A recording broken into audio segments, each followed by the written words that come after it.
into the sea, mountains into the sea. Welcome to the Our State Book Club podcast. I'm your host, Wiley Cash. In this episode, we talk with Lee Smith, beloved author of 20 works of fiction and nonfiction, about growing up in Appalachia and how life makes its way into fiction. Mountains in the sea. Lee, thank you so much for joining us. Well, I'm delighted to join you, Wiley. Thank you so much for doing this. So starting off, can you tell us a little bit, we're here in Hillsborough in your beautiful home in lovely, charming Hillsborough, North Carolina, but you grew up north of here in Grundy, Virginia. Can you talk about Grundy and what it was there that kindled in you the desire to tell stories? Oh, yeah, I really can. First off, I was born very late in their lives to two wonderful people who'd been told they could never have children, my parents. And Daddy ran a dime store, and Mama taught home ec, that is, until she quit to, quote, raise me. And so I just came in like a bolt of lightning, completely surprising everybody, and was totally spoiled to death. I mean, a child born to two people who thought they could never have children. And so anything I was interested in, they were really interested in it. And from the very beginning, I was born into their family of storytellers. And I mean big time storytellers, both sides of the family, but particularly Daddy's side in Grundy, Virginia, where particularly the men, all the women were no slouches either. But I cannot tell you, my whole memory of childhood seems to be everybody, my whole family sitting out on the porch at my grandmother and granddaddy's house after dinner, and then there'd be a little drinking in the barn, but not on the porch, and so on. But I was always with the grown-ups because I was this only child late in life, and they were always telling stories, and they were famous storytellers, some of them. My Uncle Vern, who was in the legislature, my granddaddy, who was the treasurer, my daddy, 5 other uncles and aunts, and so on, and there they were. And so my sense of my childhood really is, kind of being loved and comforted and falling asleep on somebody's lap while the story is being told. And stories for me are therefore completely oral. They're told by somebody. And I think that's why I rarely have a third person narrator. When I'm writing, I almost always have a person who's just telling the story. I was always in the presence of the story, and I was always falling asleep in the lap of somebody that loved me and hearing the story go on in a human voice. So even today, stories come to me in a human voice, and I'm writing them down. I can hear them, Were there stories, can you remember being a kid and knowing that you had this kind of delicious entree to the adult world, that you were hearing stories that you would be hearing otherwise if there were other kids around? I'm thinking about some of the stories in your novels, whether it's, the Blue Marlin or stuff from your memoir, Dime Store. What was it like to kind of hear that illicit information, but also all the safe gossip about church or local politics? But what was that like? Well, it was very exciting because not only, did I hear stories, many of them told by the men and so on after dinner when everybody's drinking and they're on the porch and everybody's staying up and etc. But my mother's kitchen was another place. She was a very famous cook. In fact, she was a home ec teacher until she stopped to, quote, raise me. But she was always cooking, often something for the town. I mean, just huge amounts of food and so on in her kitchen. There's always somebody in there visiting. They were always smoking those cigarettes and talking. We always had the radio on up in the window. And it was always Johnny Cash singing Ring of Fire, as long as I can remember. And but anyway, so there was a different kind of story being told there in the kitchen, and it was always about something private, or it's about people's people who were doing things they shouldn't, and all this kind of thing. And there was a lot of opinion going on, and Mama always had somebody else in the kitchen talking to her always. And she was always cooking, and she cooked for huge events and things. Well, do you remember, aside from the stories that you were hearing with relatives or the local citizenry, do you remember things that you read when you were younger, or even in college, writers who had a particularly outsized influence on you? Oh, yeah. Well, I read everything that I could get my hands on. And, my teachers got interested in this. And so I was, they were always giving me, the books that they thought, Heidi, or whatever, the books that they thought I would like. But I was always just getting my hands on everything and reading everything I could get my hands on. And I loved to write from the very beginning. So my daddy actually built me a little writer's house down by the river, and every time it would flood, which it flooded all the time, the writer's house would sweep away, and then we'd get another one. And sometimes one of them would be just like a shed that he sold actually on the bottom floor of his dime store kind of thing, or another would be a little house that he built, or it would be a big box, or it would be whatever. But I was always down there in my little writer's house, writing, and that was and I had a hole. There were all these little turtles and little animals and things that had names, and they were all part of my little family down there. So I was always writing. And then Martha Sue, my best friend, and I started a newspaper for our neighborhood named The Small Review. The Small Review. And we printed it out by hand. Printed wow. each copy out by hand. And sold them door to door, and occasionally got in so much trouble because I wrote an editorial one time against my music teacher, Mrs. Ruth Boyd, because she was awful. And I said, one of the things I said, Mrs. Ruth Boyd is real mean. She hits your hands with a pencil, and her house smells like meatloaf all the time. And I got to stop taking music lessons. Oh, there you go. Which shows you the power of the press. That's exactly right. You're learning the power of the written word very That's early. Right. Yeah. Your memoir, Dime Store, which I just absolutely loved. It's about your early life in Grundy primarily. Yeah. But your novella, The Blue Marlin, which came out just maybe 4 years ago during the pandemic, yes. if I'm not mistaken. It also features some biographical elements about yes, growing up in Grundy. Absolutely. Can you tell us about The Blue Marlin and how you drew from your life when you were writing it? Yes. The absolute fact is that there was a period, my father suffered terribly from depression, which is something that has always run in my family, I think. And he was hospitalized for big periods of time, several times. And my mother also was kindly nervous, as she put it, and she was in the hospital from time to time.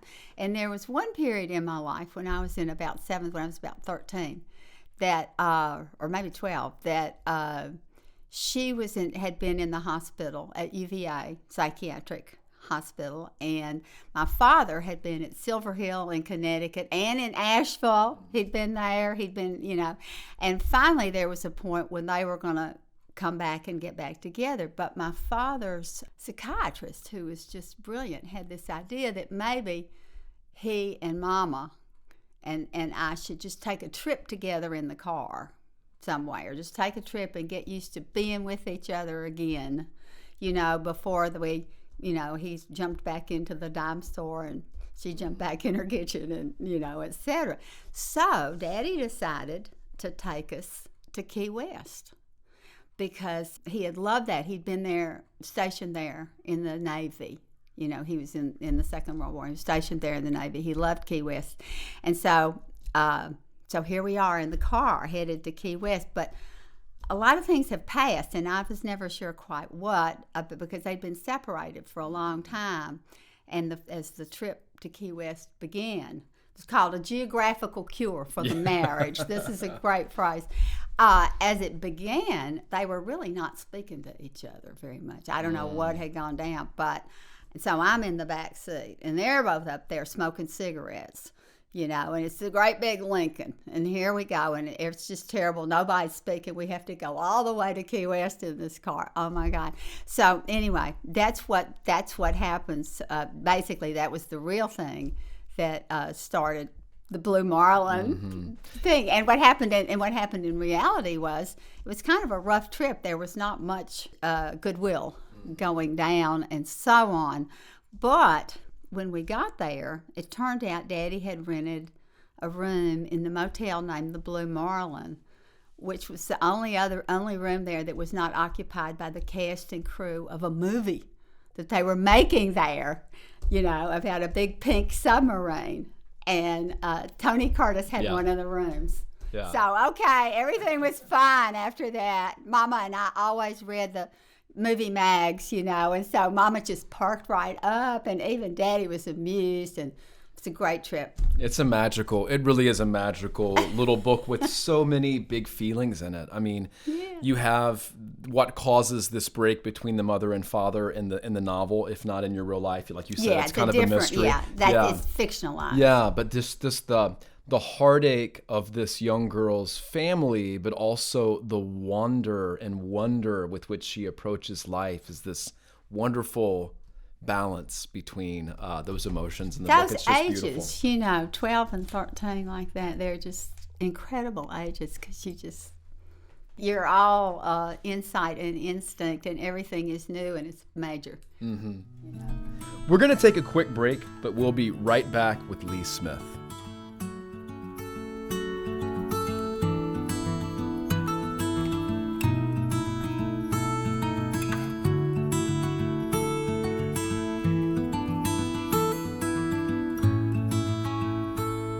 I am here at Yonder with owner and bartender and writer Eric Pruitt. So Eric, tell us a little bit about Noir at the Bar and how the events work. Man, Noir at the Bar is an absolute blast. It's a thing. It started in Philadelphia by Peter Rozovsky, and it's just kind of like proliferated everywhere else. We started hosting them here at Yonder in 2019. But if you think of like Lollapalooza for crime writers, that's kind of what you're going for there. 8 different writers that just come and they bring their hard-hitting stuff to a room full of people that are just having a good time. And so there's an old joke among writers that when writers go to hell, the devil says the reading is right this way. But that is not the case here with Noir at the Bar at Yonder. How would you describe the readings? What's the energy like in the room? Some people like to go serious. They want to really get that like noir vibe, and so they go for moody. There's other people that just want to go like super like gory maybe, or something to like really, what the readings are supposed to do is kind of like shake you. Me, I kind of like to go funny, because there's nothing more rewarding and visceral even than just hearing people laugh at something you say. So that's usually how I like to go, but most everybody tries to go big. Yeah, so not your standard literary reading where it's whispers into a mic and total silence and white wine being... Oh, absolutely not. We try to market them as like the anti-library or bookstore reading. Gotcha. So tell us about some of the writers that you've hosted, maybe some folks who got their start here, maybe some big names who have decided to come here now that you're on the radar. Oh, yeah, it's been great. We try to showcase local folk as much as we can. There's usually, a good percentage of our lineups are local. Like this last one in April, we had the wonderful Jill McCorkle. We also try to cast the net out a little bit. So, we recently had David Joy. We had Rob Hart drive down from New York City. Mike McCrae fly in from Austin. And one of our big scores was we had the author S.A. Cosby, who started reading here pretty much before he'd ever even published a book. Mm-hmm. Yeah, I know he thinks the world of this place. And I think you said that he had on a Yonder T-shirt in a New York Times profile. That's right. When he was interviewed in the New York Times, he wore a Yonder T-shirt in the photographs. Tell us about the literary anthology y'all are putting out. Katie Munger and I teamed up last year to start producing a literary magazine called Dark Yonder, and it features 10 authors from basically around the world. We get international submissions, and so every quarter, four magazines a year, we'll put out a Dark Yonder with 10 of the best hard-hitting fiction I can find from around the world. Where can people find copies of the issue? You can come buy them here at the bar. They're sold at your local bookstore like Purple Crow right across the street here in Hillsborough, or Regulator down in Durham. Pittsburgh's McIntyre's books, they got them. You can also get them online. You can buy them through our website, YonderBarNC, as in North Carolina, .com, or any online retailers. All right. Well, thank you so much for talking with us, Eric. Man, thank you so much, Wiley.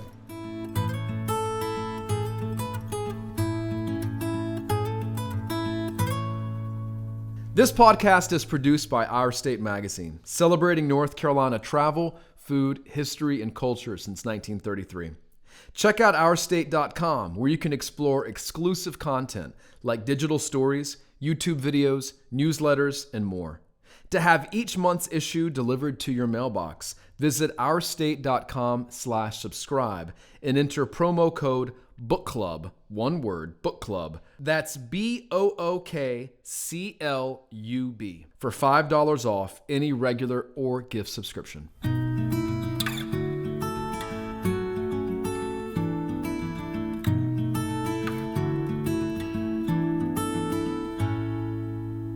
Lee, I've heard you say before that Fair and Tender Ladies is the book that left the biggest impression on your life.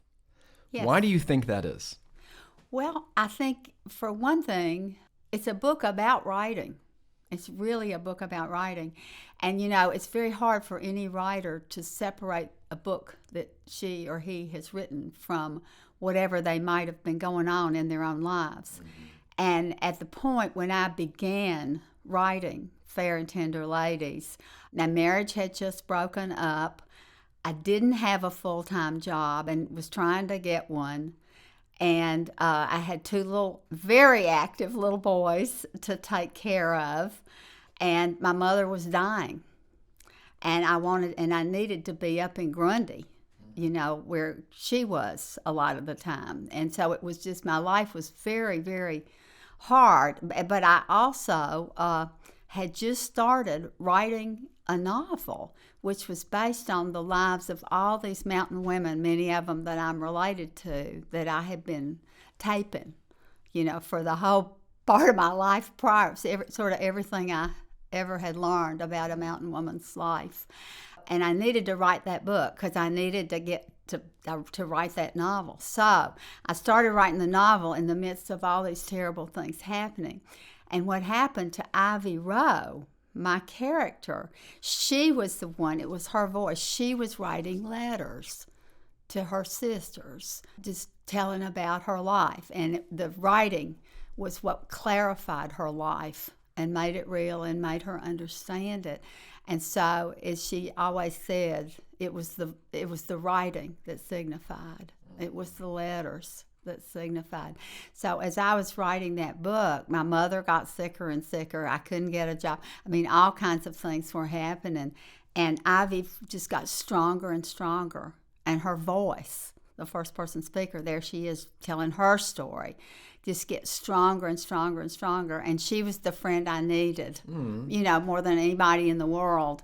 And finally, Mama was going down so fast, I just started thinking, well, if I finish this novel, she's going to die. So I was going slower and slower and slower, so she wouldn't. And then she did die, and I finished the novel. Wow. But Ivy is the best friend I ever had, in my life. I will never get over Ivy. So that book has always been very special to me. Well, it's been special to a lot of people, not only as a novel, but also as a stage performance. That's true. I was going to tell you, though, yeah. there are 28 little girls that have been named Ivy because their mothers have written me. Wow. I bet there's been more than that you just haven't heard from. Well, Barbara Smith has been performing the one-woman show based on Fair and Tender Ladies for over 30 years. Yes, she has. And by the time this podcast airs, the curtain will have fallen on those performances. What does Barbara's run mean to you? What does that performance mean to you? I can't believe it. I still can't believe it. When she showed up in Chapel Hill, saying, I've read your book and I want to make a play out of it. And I just thought she was crazy because it's about writing. It's about written stuff. And she wanted to make a one-woman show. And I said, but I loved her. She's just a spitfire, just full of vim and vigor. And so I said, well, sure, go ahead and try, and she did it. And then she also insisted that before she take it on the road, she bring it to Grundy, because that's, it's all my relatives that I was taping, and it's also all this stuff from Buchanan County, all these legends and so on that are in it. So she did it at Grundy High School. And my daddy, and my mama died, of course, by then, but then my daddy I was driving him over to the high school, and he looked at me, he said, all right, he said, what the hell is this thing about? And I said, he never read any of my books, no. And he never read any of my books. I said, well, it's just the life of a mountain woman, just like a lot of our relatives and people And he said, and then he said, has it got any sex in it? And I said, well, yeah, I guess it's got some, but I said, they don't talk about it. He said, all right. Was he, when he asked about the sex, was he disappointed that it was a one-woman show and there wasn't going to be any sex? No, I think he was afraid there would be. See, and people in town would be upset. Be scandalized. And so he said, So he went, and he just sat there like this. He was all dressed up, like he was going to church. And he just sat there. And then after the thing, he fell in love with her. And so Barbara came over, and we were sitting on the back porch looking at the river, and he said, all right, he said, now you're going to be taking this show around places? And she said, yes, we are, Ernest. And he said, well, do you need any money? He said, I'd like to invest. That's probably the biggest boost he gave your career, right? I mean, to hear your dad say that. Right. Of course, she didn't take any. And then she said, she was so smart. It was kind of chilly out there on the porch, and the river's out back, And she said, Ernest, I believe I'm a little bit chilly. Could I borrow a jacket? And he came back down with a cashmere sweater, which she said, oh, this is wonderful. And she put it on, and she said, can I just take this with me everywhere I go with the play? And I'll just put this on, and I'll think about being out here with you. And then that's when he asked her if she needed any money. Well, now we are going to close out, Lee, with a lightning round of questions that are North Carolina culturally specific. Okay. So just answer with whatever pops into your mind. All right, you ready? Mm-hmm. Hush puppies or macaroni and cheese? Hush puppies.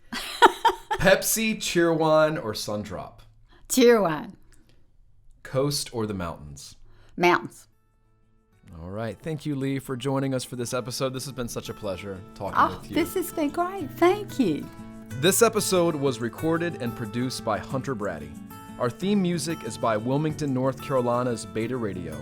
Wiley Cash's wardrobe provided by Gentleman's Corner, with locations in Wilmington, Cary, and Pinehurst. What might it be like underneath the sunrise in a state of flight? Coming back on me, it seems wonderful, the wandering mountain birds on a beach.